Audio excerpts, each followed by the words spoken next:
الدرس بتتكلم في ايه؟ بتتكلم في حاجه اسمها النزعه المركزيه. يعني ايه النزعه المركزيه؟ يعني الحاجه اللي اغلبيتنا بيتجمع حواليها، ده معنى كلمه النزعه ايه؟ المركزيه. يعني ايه مصدر الحاجه اللي اغلبيتنا بيتجمع عليها؟ حتى كده مصدر احنا بالبلد يقول لك ايه؟ خير الامور ايه؟ الوسط. قال لي مصدر يعني ايه؟ يعني اللي في النص ده بيكون عنده الاغلبيه. تمام؟ قال مصدر الاغلبيه دي احنا بنسميها عندنا النزعه الايه؟ المركزيه. طيب النزعه المركزيه دي بندرسوها ازاي؟ عندنا 3 طرق بنقيسوا بيها النزعه المركزيه. ايه هم ال3 طرق دول؟ حاجه اسمها المنوال دي اول حاجه. حاجه اسمها الوسيط وحاجه اسمها الوسط. احنا خدناهم قبل كده. برضه مصر بيديهم لي تاني عشان هيخليني ادرسهم متوسع شويه. فعشان كده لازم ننتظر اللي احنا خدناه ونعرف ايه جديد. قال لي طيب ايه هم ال3 حاجات دول؟ المنوال والوسيط والوسط. منوال وسيط وسط. يبقى دول كام حاجه؟ 3 حاجات. ال3 حاجات دول بيقيسوا حاجه واحده اللي هي النزعه ايه؟ المركزيه. قلت له طيب تعالوا نفكر كده اول حاجه اللي هي المنوال. قال لي ايه المنوال ده يا مستر؟ قال لي المنوال ده هو القيمه الاكثر شيوعا. قلت له يا مستر يعني القيمه الاكثر تكرارا، يعني بتتكرر اكتر. بمعنى بص كده يا مستر مثال، عايز المنوال للقيم اللي هي 3 5 4 3 7 5 3 يبقى المنوال 3. تقول لي اشمعنى؟ عشان ال3 هي اللي اتكررت اكتر. تقول لي ما ال5 متكرره، اقول لك بس ال3 اتكررت ايه؟ اكتر. يبقى المنوال هو الرقم الاكثر تكرارا، القيمه الاكثر شيوعا او الاكثر ايه؟ تكرارا، يعني اللي بتتكرر اكتر. يبقى لو في حاجتين عندي بيتكرروا اخد اللي بيتكرر ايه؟ اكتر. تمام؟ طيب هنا بقى مستر فكره ثانيه للسؤال، يعني هو هنا جاب لي الارقام وبيقول لي شوف المنوال، فانا شفت الرقم اللي بيتكرر اكتر. هنا هو بيديني المنوال ويقول لي شوف الرقم اللي انا خبيه كام، يعني هنا مستر بيديني 3 7 س زائد 1. شايف ده؟ مش عارف ده بكام. قال له 7 و3 و5. قال لي المنوال ب3. قال لي المنوال بكام؟ ب3، يعني المفروض المتكرر اكتر هو مين؟ ال3. معنى كده ان الكلام لازم يكون بكام؟ ب3. قلت له يبقى س تاخد كام هنا؟ لا يبقى س تاخد كام؟ 2. مصر عشان يبقى 2 زائد 1 يديني كام؟ 3، لان انا عايز الناتج يطلع بكام؟ ب3. فانا هقول له يبقى س زائد 1 بتساوي 3، يبقى س دي هتجيب بكام؟ 2.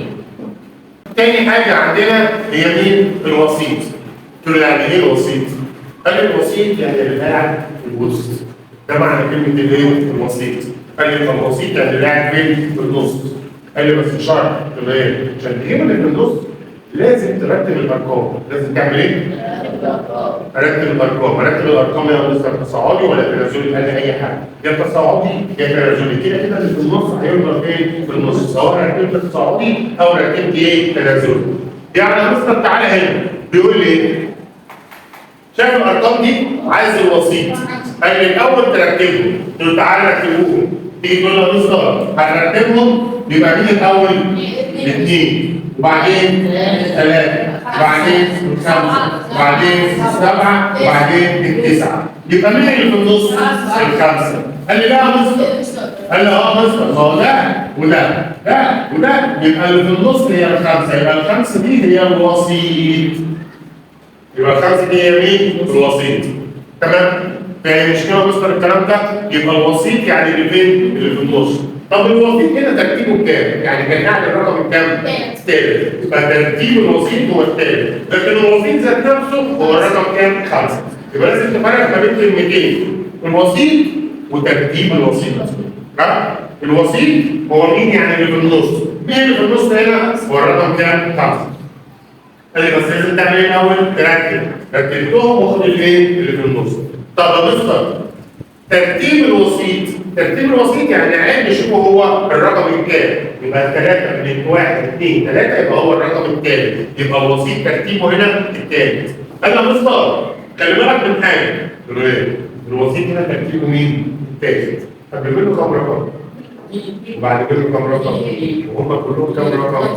5. بالظبط. الوسيط هو الثالث، يعني ثالث رقم هو الوسيط. تمام؟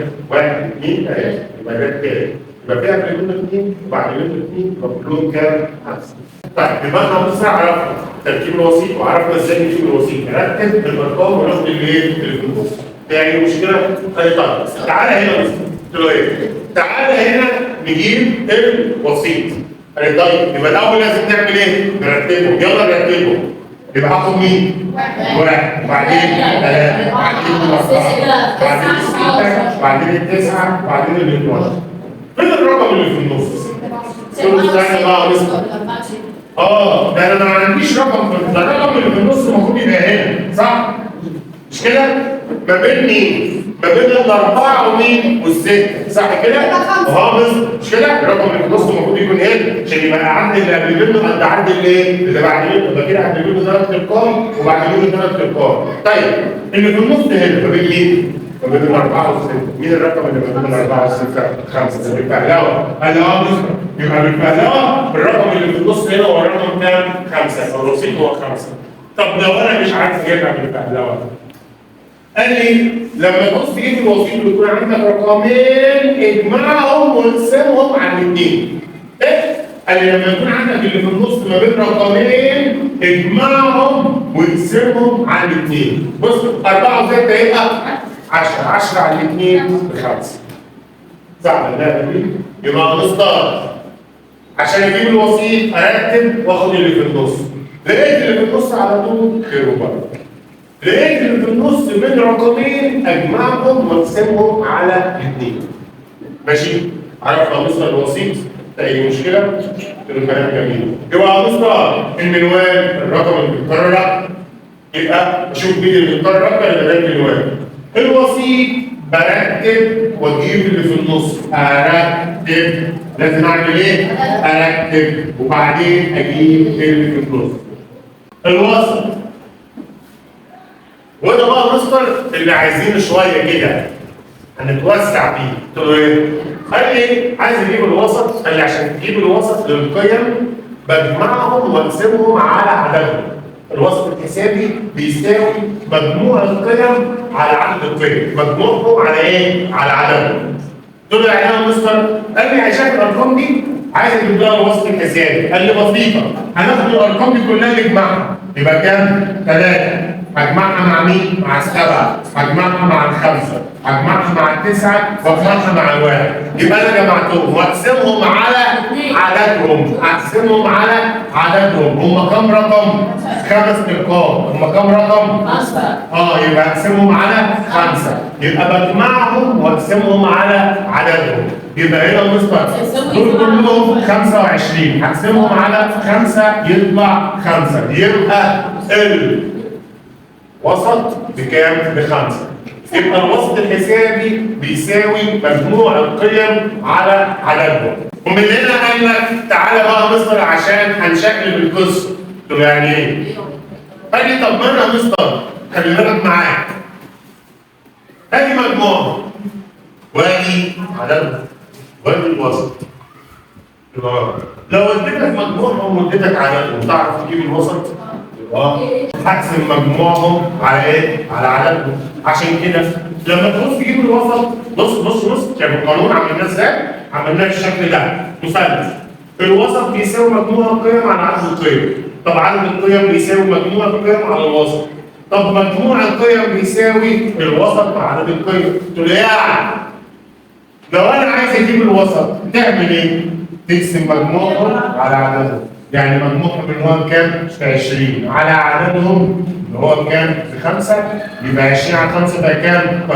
يبقى الوسط بكام؟ ب4. طب لو عكسنا السؤال يعني ايه؟ قال لي يعني اديتك الوسط واديتك عددهم تعرف مجموعهم؟ قال لي ازاي مجموعهم يساوي الوسط مع عددهم. يعني لو انا ما اديتكش مجموعهم قلت لك عددهم كان كام؟ 5 والوسط 4. يبقى عشان اجيب مجموعهم اضرب الوسط في عددهم. طب يا مستر لو انا عايز اجيب عددهم اقسم مجموعهم على مين؟ على الوسط. يعني يا مستر لو انا مش عارف عددهم يبقى مستر مجموعهم على الوسط يبقى 20 على 4 يديني كام؟ 5. خلاص؟ هي مشكله؟